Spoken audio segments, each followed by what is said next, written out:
Greetings, compadres. Okay, today we have Casey Davidson on Eternally Amy, and she is the host of the Hello Someday podcast for sober, curious women. And it's got 1.2 million downloads. What?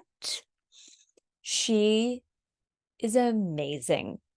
When you meet her, you feel an energy and a warmth from her that I can't describe. She's just such a neat person and somebody who you instantly just feel like, boom, yeah, we're going to be friends.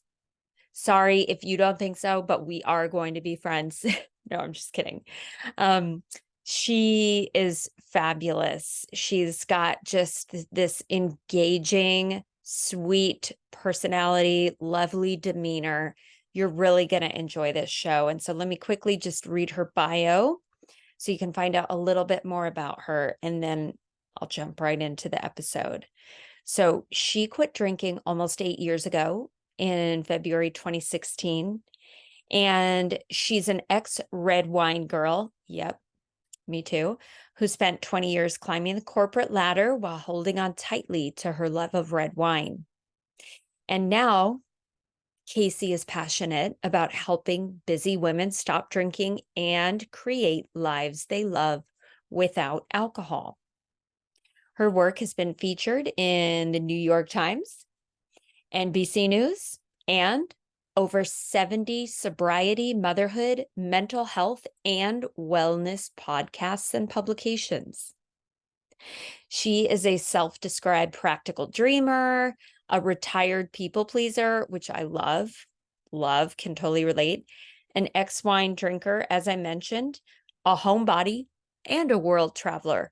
Love that. All the things, right? And that's how we are, multifaceted, most of us. So fantastic. She lives in Seattle, Washington with her husband, son, daughter, and 2 adorable Siberian tabbies. You can find her on Instagram at Casey M. Davidson. So M as in, for some reason, I don't know what's popping into my head, but Michelob, like the beer, that popped into my head. My words, not Casey's. Casey M. Davidson. Okay. And for TikTok, it is tiktok.com/lastdrinks. Love it. And she is a fantastic gift to this world and to the community of mothers looking to find a sober pathway. And she does coaching. She's got, online communities. And so please enjoy this time with her. You're going to want to take notes if you're not driving. If you are driving, just listen and enjoy and let it wash over you. She's a real treat and a fantastic woman, inspirational, like nobody's business. So please enjoy. And here is Casey Davidson on Eternally Amy. Welcome to Amy Liz Harrison's podcast, Eternally Amy, a mum of 8's journey from jail to joy, a Gen Xer who overcame her struggle with alcohol to become a best-selling author and mental health advocate. She shares stories of hope and offers ideas for others struggling with mental health challenges. One thing is for sure, you'll leave with something to chew on. And now, here's your host, Amy Liz Harrison. Well, greetings again, compadres. I just read her amazing bio and guest introduction to you. So here I am with her live in the flesh, not really the flesh, the online flesh, the Zoom flesh, but Casey Davidson from Hello Someday. I am so honored that you are here today. I almost got verklempt like a second ago. Like I feel like I'm welling up, but here's the cool thing is that when I get sober, right, I get the opportunity to meet such incredible people who I haven't known very long, and yet I feel a connection to. And when I was drinking, that's what I was looking for. I was looking for connection, true, authentic, genuine connection with other people, and I could not find it. And so, Casey, I am so excited you're here today. Thank you so much for coming. Oh, And I'm so excited to be here. And we live like 30 minutes apart, not even. So you're in Bellevue, I'm in Redmond, Washington. Both are suburbs on the east side of Seattle. And I've of course known of you. We have friends in common, but I met you when we went to a book event. Yeah, you were pulled up with Elise of the Sober Curator, who I know has been on your show. And I know her because I've interviewed her. So it was really cool to meet you in person. I'm so excited. I know that was the best night too. That was just so much fun because when you get people in the same room who are, doing similar things and it's just got this vibe to it. It's fantastic. And, we've got a little, like an audio thing. Yep. Got you. I got you. And so, but we were at Laura Cathcart Robbins' Stash book club event, and it was a women's event, and it was phenomenal. And Elise Bryson from the Sober Curator, as you mentioned, we had carpooled together, and so it was really fun running into you on the street, Casey, and just getting that opportunity to meet you. And then boom, we went to this lady's backyard and it was great. It was It was wonderful. Yeah. So yeah. I'm happy to be here. Yeah. Okay. So what I'd love to do is give you an opportunity to just launch into your journey with alcohol. Anything you want to say about your relationship with alcohol. You can do cradle to the grave. You can do slice of life, just whatever's on your heart today. I'm honored to have you share it, and I'm honored that you're here. Oh, thank you. Yeah, I love talking to other women who've stopped drinking because you're right. We have an instant connection. And regardless of what the situation was, I feel like, there's this shorthand. You're like, oh, you're sober. When did you quit drinking? And whether it's months or years, you just like, oh, we've gone through very similar things. We get it. And it's just this shorthand. So I quit drinking 8 years ago, which is crazy to me now. I know you've been sober for a very long time. When I stopped drinking, I was a 40-year-old mom. I was a director at a big company, married.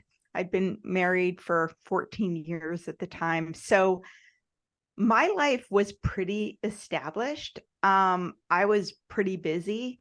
There was no big bottom for me. Like the way I describe it was a death of thousand cuts. Little things and big things were starting to slip.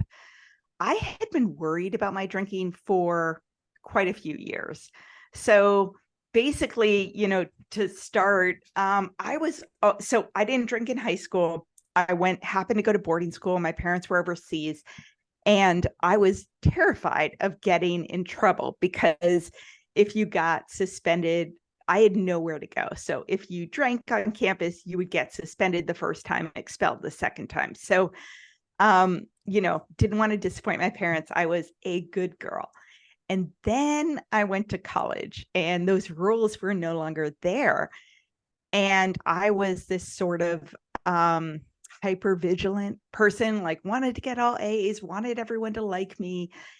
And I found that when I drank, I just could turn off that part of my brain. And I also felt that I could be less responsible, which meant anything could happen. Like I was like, oh my God, if I get drunk enough, I'll have a big adventure.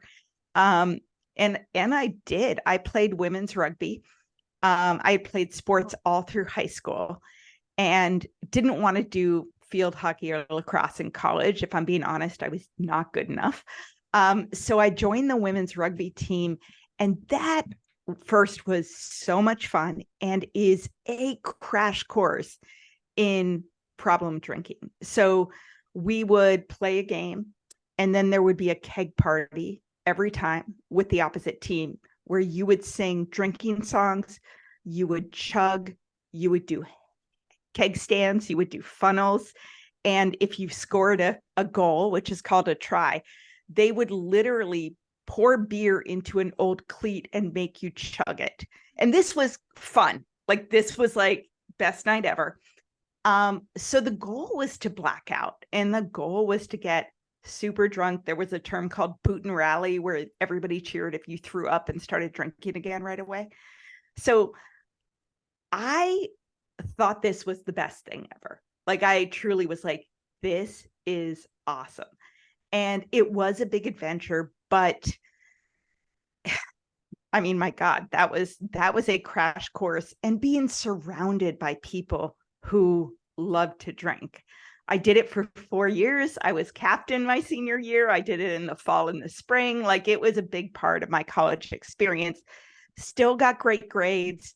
And then graduated and went to be a consultant in Washington, D.C. And I was always kind of an anxious person, which is why I thought drinking helped me. But it was just sort of a dark period. I was on my own. I was very worried about doing a good job. My dad happened to be diagnosed with pancreatic cancer and told he had 6 months to live when I was there. And he was in Australia. My mom said, don't come home.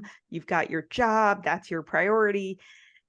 And so, no surprise, I just started drinking in my apartment, thinking I was all sophisticated. I had no idea how to cook, right? Because I'd gone to boarding school in college. So I'd be like eating Lucky Charms with a glass of red wine. Like, this is adulting. I rock. And so what I drank kind of just shifted based on the time in my life. So in my early 20s, I met my husband. We had a big group of friends. We all worked together and went out to a lot of bars. Then we moved to Seattle. We actually lived on a floating home here on Lake Union for 3 years. It was so much fun. And my best friend lived on a floating home as well, about a mile away. And we used to kayak to each other's houses for dinner parties. Well, you could be pretty drunk and kayak. It's not safe, but we were like, we are not driving. So that was fun. We went kayak camping with lots of, the boxed wine bladders. It was just a huge part of my life. And then I moved to the MommyWineCulture, and it just, escalated from there. All my friends, I've had friends for like 20 years. We're really close. We were young and working together. We were married with kids together. We all drank. And it was our way of being like, yes, we have kids, but we're still awesome and we're not defined by them. And it's still fun. And I was really worried about my drinking. So I was always a big drinker, as I described. I always drank pretty much every night. I thought it was what adults did. I described myself as a red wine girl. Every anniversary was wine tasting. Every dinner party, every one of our friends would bring 1 or 2 bottles of wine. Like, it was a thing. And I would constantly wake up at 3 a.m. with crushing anxiety for a while, which is crazy. Looking back, I had no idea it was associated with my drinking. I thought it was stress. So I went to my psychiatrist and told her I had this issue, and she's prescribed me Ambien. So at that point, I was drinking a bottle of wine a night and taking Ambien, which is incredibly dangerous, while also taking antidepressant, anti-anxiety pills, which had no effect, obviously, because I was drinking a ton of a depressant and anxiety-causing substance. So that happened for a while. When my son was about 6 months old, I read the book Drinking: A Love Story by Carolyn Knapp. And from the first paragraph, I was just like, uh-oh. Everything she described was what I felt. And I wrote myself a note being like, oh my God, I think I have a problem with alcohol. I need to stop. This is bad. That was on a Tuesday. And then on Thursday, I came back to my same Word document and over top of it wrote, just kidding. I was like, just to myself. The rationalization was totally out of control. Nothing to see here. Move along. And so I just tried to make all the rules. Like I was like, I'll only drink 2 glasses a night. I'll drink white wine or beer because I don't like it as much. I'll only drink when I'm out. So I won't drink a bottle of wine at home. You know, if you're out, you only have 2 or 3 before it gets kind of weird on a Thursday night. Not weird for me, weird for other people serving me. No, or I would only drink at home so I wouldn't drive. I could go like 4 days and then I would drink. When my son was 5, I sort of got to the point where I felt like I couldn't cope with my life. I was really, I was not remembering the ends of nights. I was fighting with my husband, which we don't fight, and wouldn't remember what we fought about or wouldn't be able to like hold my argument. I couldn't express what I was so angry about. And he was like, what is going on? Why are you mad? And so I looked up a therapist and specifically chose someone who specialized in both anxiety and alcohol. I went in there and said, my job, my husband, my kid, my life. And by the way, I drink a bottle of wine at night. And he was like, let's talk about your drinking. And I was like, no, let's talk about my boss. But he had been through AA. He was sober. This was almost 11 years ago. So he encouraged me to go to AA meetings. There wasn't a lot else out there at the time. I joined an online community that was fantastic. I met a really cool woman my age in Seattle. She was 4 months sober and going to meetings. So she took me to one and I went to meetings for about 4 months, pretty consistently. The people were incredibly nice. I will say it worked. I did not drink. And then I did that slow shuffle back where I happened to get pregnant. And I also at the same time got a job in a long commute away. And so I was like, I don't really need to do this because it's not an issue because I'm not drinking, the whole time trying to minimize it so that I could go back to drinking once my daughter was born. And by the end of the year, after she was born, I felt better. I was happier. I was more confident. My mental health was better.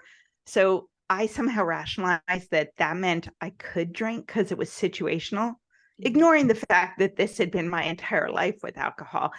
And instead of saying, wow, I'm happier and healthier and my marriage is better because I'm not drinking, I was like, all of that is true and therefore I can drink. And then I went back to drinking pretty soon after she was born. And it took me 2 years to get my last day one. The pull was so hard to rationalize it, to try to take breaks and then say, forget it. But once, they say recovery ruins you for drinking. Once you know too much, So I was no longer oblivious. The entire time I was drinking, every hangover, every time my husband asked me how I was feeling in the morning, every time I put on eyeliner and my eyes were bloodshot, I knew it was a problem. I knew it was unsustainable. I knew I would need to stop and it was going nowhere good. And I just didn't want to, or I couldn't. And so when I finally quit, I didn't know it was going to be my last day one. I knew that I couldn't feel that way anymore. And it was just like literally the final straw was I was watching Scandal and my husband said, you've seen this, you watched this episode last night. And I was like, no, I didn't. And he was like, you did. And I was like, he's crazy. He doesn't pay attention. Idiot, whatever it was. And then at the end of the episode, one part of it was familiar. And I was like, oh my God, I shut off my brain to the point where it did not record an hour. And I woke up at 3 a.m. feeling incredibly ill, as one does. And I was scrolling that community and someone recommended a sober coach. And I'd seen her name multiple times before, but this time I went into the office at 10 a.m., pulled up her website and signed up. And that was my last day one. I started with a 100-day challenge. I told everyone in my life I was doing 100 days without alcohol. Nobody believed me because I'd said that kind of thing before and never done it. But I had her support, and I emailed her every day, and I was accountable to her, and I engaged, and I celebrated 16 days and 22 days and 30 days, and other people in my community were also at the same milestones. We were cheering each other on. And I just did that. And when I got to 100 days, I said, I want to see how good I feel at 6 months and then a year. And when I got to a year, I pretty much was like, I'm done. I'm not drinking it. I'm done. And that's my story. That was 8 years ago. That was a lot. Was that too long? No, are you kidding? Okay, first of all, I was enamored by everything that you said, because I have, it's funny when you can have a different story than somebody, but so many of the threads woven throughout what you said. I was like, yep, same. It just resonated so deeply with, me and my background. I totally got what you were saying. And I just want to say how much I appreciate you sharing. I know, because like I came up in the 12-step world, and a lot of times people will be like, well, 12-step, it was fine for a time, and then I did this, or 12-step wasn't for me, and like they feel badly. And I'm like, no, I think it's so healthy for people. It's so great for people to hear that there isn't just one way to get sober, and different things work for different people, and our lives are different. And I so appreciate you sharing all of that. And I love that, like, there's that saying, when the student is ready, the teacher appears, right? And that's kind of what I heard you sharing when you found that sober coach who you had seen her, name before countless times, and was something about that morning, right, at 3 a.m. that just like the universe was like, yeah, I'd probably had that exact same moment 200 times. And yet that time was the one. And I think the difference is, and I don't think it matters, like you said, there are a million ways to get support. You need support. You need someone holding your hand during those moments when you want to drink. You need someone telling you it gets better. You need someone, encouraging you to not say screw it. And a lot of times it can't be your partner or your best friend or your mother, because they don't get it. My husband still drinks. He has always. He never drank like I did ever, but he still has a beer every night. He couldn't be the one who was understanding what I was feeling. And I didn't want to tell him. Sure.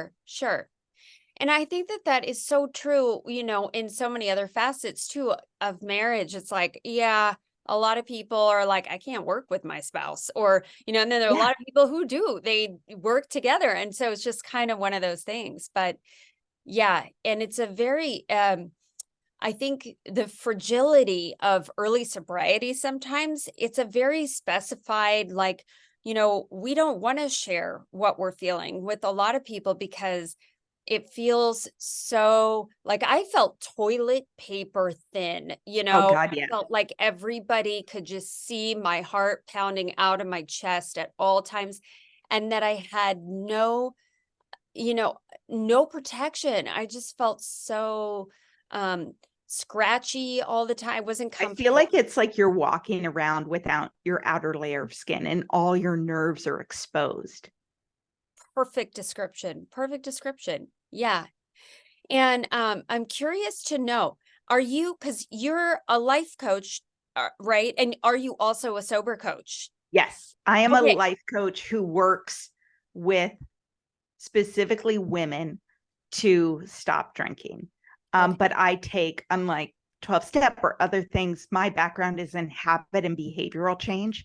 And so coaching to, I always think of the difference between coaching and therapy is coaching is taking you from where you are now to where you want to be, and helping you do that. Whereas therapy, I've done it, I adore it, is often looking at why your behavior is the way you are, Right. based on what's happened, and giving you tools to make those coping strategies healthier. But it, so when I work with women to begin, I also start that we have a joint commitment to getting you to 100 days alcohol free continuously. And I'm a sober coach. I don't want anyone to go be like, well, great, did 100 days. I'm going to dive back into the drinking cycle. But I know when I started, the idea of saying I will never drink again was a non-starter for me. And I couldn't see the impact alcohol was having on my life until I got away from it. And so I feel like smaller goals with support and going through all those first, and how to talk to people, and how do you go out to a dinner party, and oh my God, you're going on vacation and you've had a stressful day with your boss. How do you not drink over that? Or how do you draw a boundary as a people pleaser? I mean, all of those things feel so huge. And it's about the drinking, but it's also about like all this other stuff that you drank to like not deal with. Yeah, absolutely. And I love that was just such a great way to explain the difference between therapy and coaching, and just, because there's like getting to the roots of things, and then there's like more like real time. I'm going to an event tonight and I don't want to drink. How do I do that?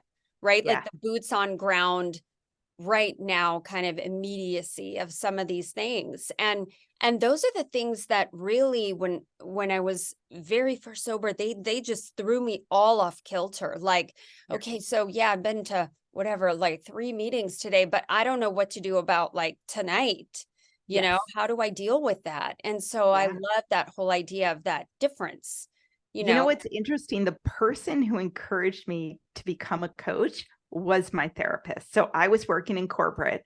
Love it. And I think part of why I drank was because I found it very stressful, and it wasn't what lit me up.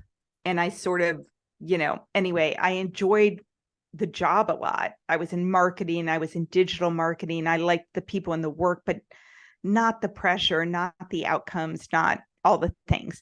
And so I started going to therapy when I was 4 months sober, and something happened at work. And I basically went to my doctor and was like, I want to jump out of my own skin. I can't drink. I'm not going to drink, but I cannot feel this way anymore. So you have to help me. And so she gave me anti-anxiety meds and got me on, some other stuff. And she was like, dude, you got to go to therapy. And so I did. And I worked with my therapist for a year. I mean, I still 8 years later have gone back at various points. She knows me, but about a year of weekly therapy. And she was weirdly, incredibly curious about my online groups and the Quit Lit and the podcast and my coach. And so she was like, I think you should become a coach. And I was like, no, there are a million sober coaches out there. Everybody knows this stuff. And she was like, are you kidding? Because we're immersed in the world and the language, the tools.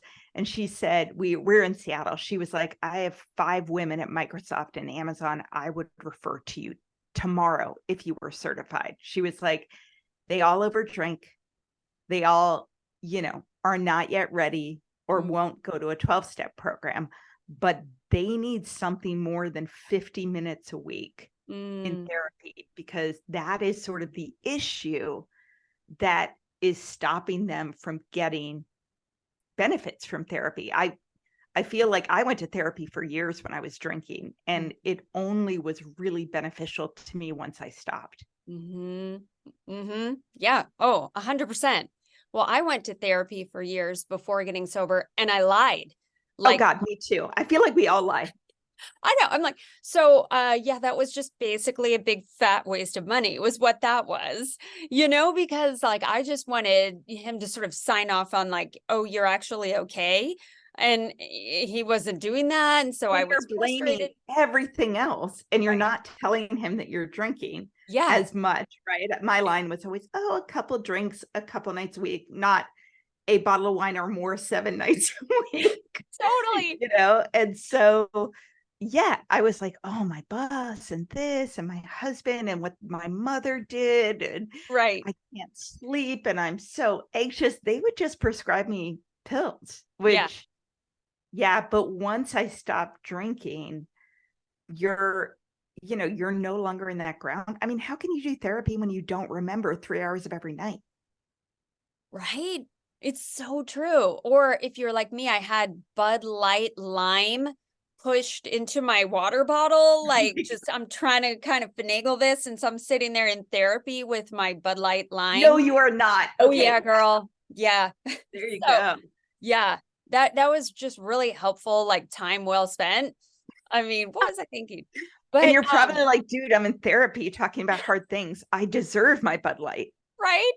This is really hard. I mean, and I'm not trying to minimize it. It is No, very hard, but it does not help to not be sober and then trying to do work. It's very counterintuitive, right? Like but yeah, I always tell my clients, like, and it's exactly what we're talking about, that when you stop drinking, there are sort of two types of problems you're solving for.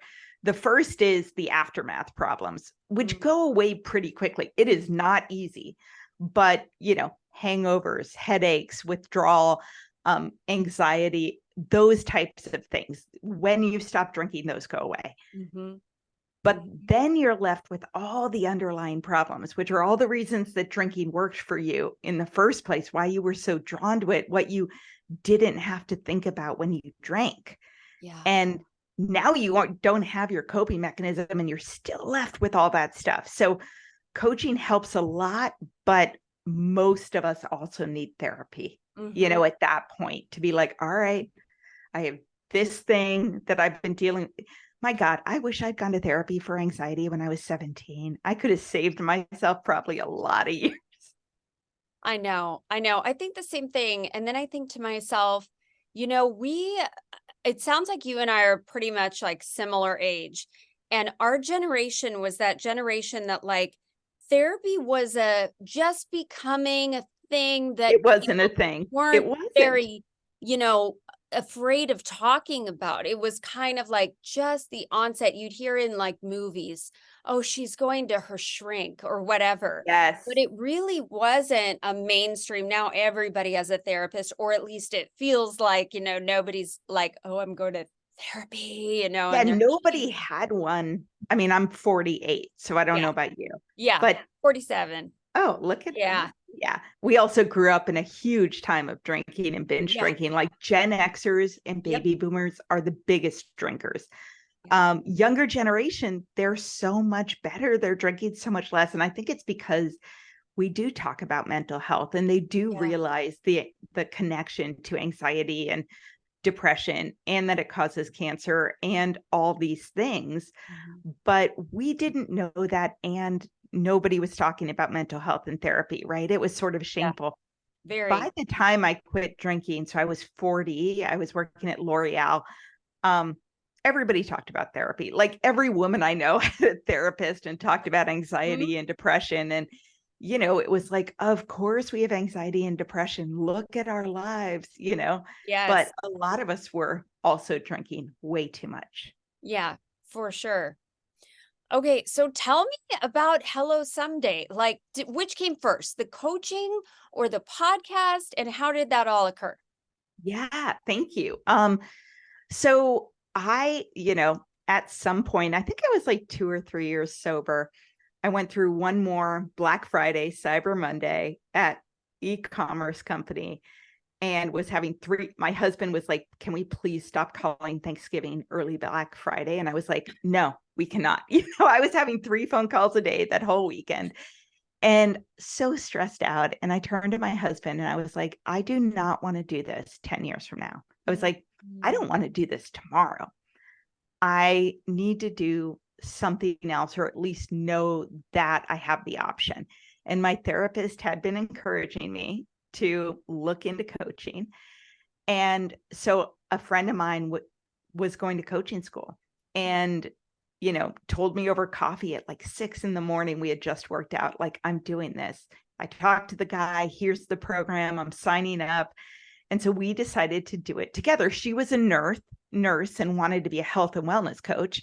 And I did not know I wanted to coach sober women. I wanted to coach basically every other woman I knew in corporate who was like, had done everything right, had got the marriage and the kids and the job and the college, and was still unsatisfied and was sitting there like, am I just supposed to put my head down for another decade and grit my teeth? And because this is what an adult is. And then someday, that's why I named it that, someday in the future, I get to do all these things I want to. Because, they had a mortgage and they had kids and whatever it was. And so that's why I called it Hello Someday. Originally, it was the idea of like, you can start your someday today. You don't have to quit your job. You don't have to leave your marriage, but you can start making incremental change. Don't be miserable for another decade. Mm-hmm. And so started with telling my husband, like, hey, I want to do this. It's 3-day weekends and, after work, those were in person, and after work nights and weekends for about 9 months. And worst case scenario, I do it. I get some great personal development. I meet cool people. Best case scenario, I love it. And it's what I want to do for another 20 years. Mm. And I ended up loving it. I ended up thinking I was pretty good at it. And I did it for about a year on nights and weekends while I was working my corporate job. It was funny that when I was drinking, I felt like anything would break me, like any straw added was going to break my back. I stopped drinking, same job, same boss, same kids, same marriage, and somehow had time to go back to coaching school and start a business. That was funny. Yeah. Yeah. I mean, well, and no wonder I was losing so many nights and so many mornings and dragging all the time. But yeah. So I started that. And then right at the beginning of 2000, it was sort of divine intervention. My company moved our entire business to New York City, where the headquarters was. And I'm a Seattle girl and our life is here. And they gave me a package. And so I started my coaching business. So I started it 4 years ago. Mm-hmm. I started my podcast about 5 months after I went full time. Mm-hmm. And yeah, so I've been doing my podcast for, I guess I'm looking at the episode numbers. This week is 191. So 191 weeks in a row. Congratulations. And thank you. And I've been, coaching hundreds of women, and it's fantastic. That is such a beautiful and inspiring story, Casey, because like you said, I mean, I look back sometimes and I'm like, I can't even believe, where did those hours go? Like nowadays, I'm like, I don't think I'd have time to drink. Where would I fit it in, because not remembering really stinks. Like that really is hard, and that really damages one's like self-esteem. And to now look back and see everything that you've accomplished as a sober woman and continue to accomplish. I have so many friends who have gone on to do really great things once they've stopped drinking, like starting travel companies that go to Europe and Greece, or writing books. My best friend Ingrid opened a bookstore on the side of her corporate job. It's what she's always wanted to do. And you don't have to do great things when you stop drinking. You can lead a beautiful, peaceful life where you're present with the people you love all the time. But all of it is better than I used to think. And, even if you're not remembering stuff, you're still losing a lot of time doing something that's fairly unproductive.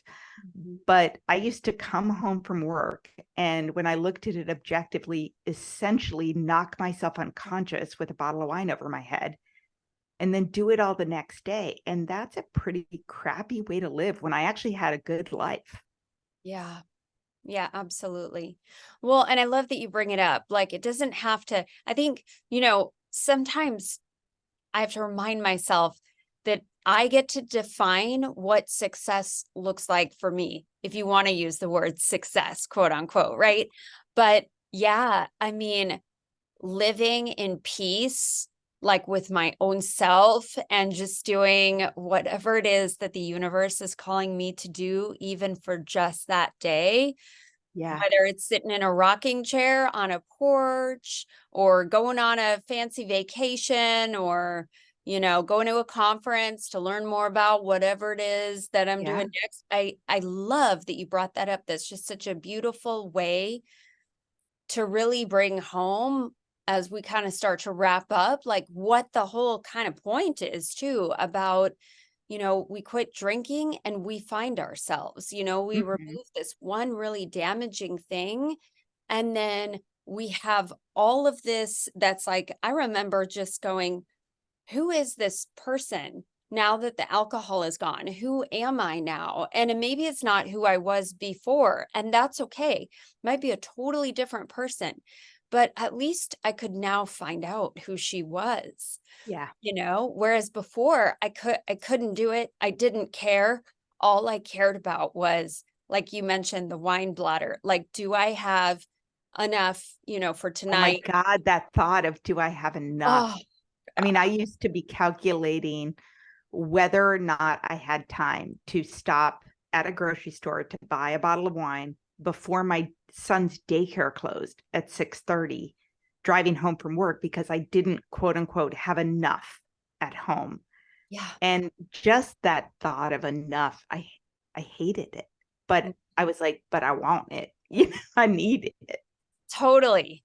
Totally. And I remember when I was quitting, the like right before I quit, so last year, let's say, they had just come out at Target with those little juice box wines, and they were terrible. I mean, they were drinking cat pee. I mean, they were so gross. And I remember like, but the convenience, it's all about the convenience. I mean, this is how my mind was working back then, So like, So I honestly, and I don't know many women who don't, I get really angry when I see that stuff yeah, because they know. I yeah, mean, that is like, oh, the perfect size to slip into your purse. I mean, right. really? They Yeah, know. That's why they're doing it. absolutely. It's so, so true. What is next for you? I mean, you're doing such incredible things. And as a mom, you're super busy. Is there anything that you have on the horizon that you're working on that you can share? You might have some things Oh under God, I have nothing private. And I mean, I just want to keep doing more of what I'm doing. And I also want to relax more and have more free time, which is hard for me. I mean, Mm, I think that a lot of us are like multitaskers. And for me, I mean, spending 20 years in corporate, my mind is like an endless list of what I should be doing next month and next year. And da, da, da. So what I need to do is just to be like, I see all these other people doing amazing things, like you writing a book, and being like, okay, but what is it that I want? mhm. Because I love my podcast. I love working one-on-one with women. I have a course and now like a back end group membership. And that is plenty for me. I want to go on vacation and, I read all these books for my podcast that are self-help and quit lit and amazing things. But when I'm off duty, I read like chick lit. I have the media taste of a 16-year-old girl. I want to watch something that has no redeeming value other than like girl likes guy, does guy like girl. Like that's me and that's Right. fine. Yes. I love it. I love it so much. Yeah, I'm right there with you. In fact, the other day I was watching old reruns of like Shaws of Sunset or something. And like one of my daughters came in and I was like, hi. Oh Like, my God. here it is, and she totally knows me and she was like, just like, what is this?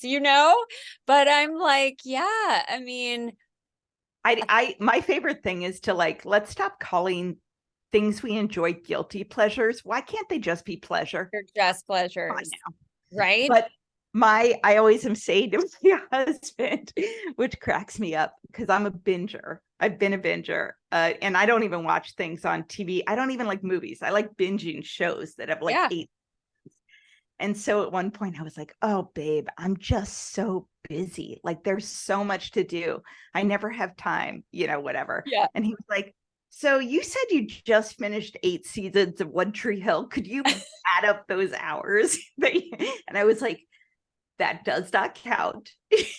Right. That's beside the point. Right? Yeah. Oh my goodness. I love it. Okay. So one question before I finish up with you, because I got to tell you, like, I am looking forward. I just think you are such a delight. I'm looking forward to Thank you. doing lots more with you. I know we've got like Elise as a connecting point too, but Casey, you are that person, who it's like, I'm in a room with you and I just feel like we are old buddies from old times, And so I just so appreciate you coming on and sharing your story. But I am wondering real quick, it's like I can't get the visual of you being in the floating house and kayaking to your best friend's other floating house and you guys having dinner parties. I just got to know, because I know, people sometimes they get concerned about their friendships and how it's going to be when they quit drinking. And I know everyone's experience is different and all of that. But are you still best friends with her? And Oh, yeah. how have all your long-term friendships worked out? I have been incredibly lucky. So first of all, that friend, her name's Edie. And we were actually roommates in boarding school when we were 15. I pretty much moved to Seattle because she lived here. And we're both from the East Coast originally, but she met her boyfriend in college. He was from here. So my husband at the time, he was my boyfriend, wanted to move to the West Coast. He was going with or without me. I was like 25. So I was like, fine, I'll go with you. We looked at Seattle, San Francisco, and San Diego. My best friend was in Seattle, so I moved here. His sister was in San Diego, and he's a Florida boy, so he wanted to go there, but I won because I got a job first. So I've known her forever. And one of my first, I must have been 20 days sober, I went to her cabin with her husband, my husband, our kids. And we were on a walk, and I said, I don't even know who I am anymore. Like, I don't know what's going to happen. And she looked at me and said, I feel like I've finally gotten my best friend back. Like, you to me now are who you were at 15. And I love it. And I was just like, I started crying, Yeah. That is so lovely. Thank you so much for sharing that. That's huge. And, and I just want to say too, like, whether you are lucky enough as you have been to keep those friendships and to, foster continuing relationships over time with some of those people. You also have opportunities if that's not you and you're listening today. It's okay, because you have opportunities, especially now that there's so many online communities and groups, as Casey mentioned. You can make those connections. And what an amazing time we live in that's a possibility. And so, Casey, I am just pumped for you. I wish you all the best. I can't wait to talk to you again. You're such a delight and a joy. And I just want to thank you for coming on and sharing so much. You're so kind. Thank you. Okay. Well, as always, remember to be kind, rewind. Thank you for the honor of your time. Take what you like and leave the rest behind. Thank you so much for listening to Eternally Amy, a mum of eight's journey from jail to joy. Amy Liz Harrison is a best-selling author, speaker, 12-step coach, meditation teacher, and recovery advocate. To find out more, please visit amylizharrison.com. You can keep up with Amy on all platforms by following @AmyLizHarrison. Please subscribe and review this podcast. It means so much to us if you do.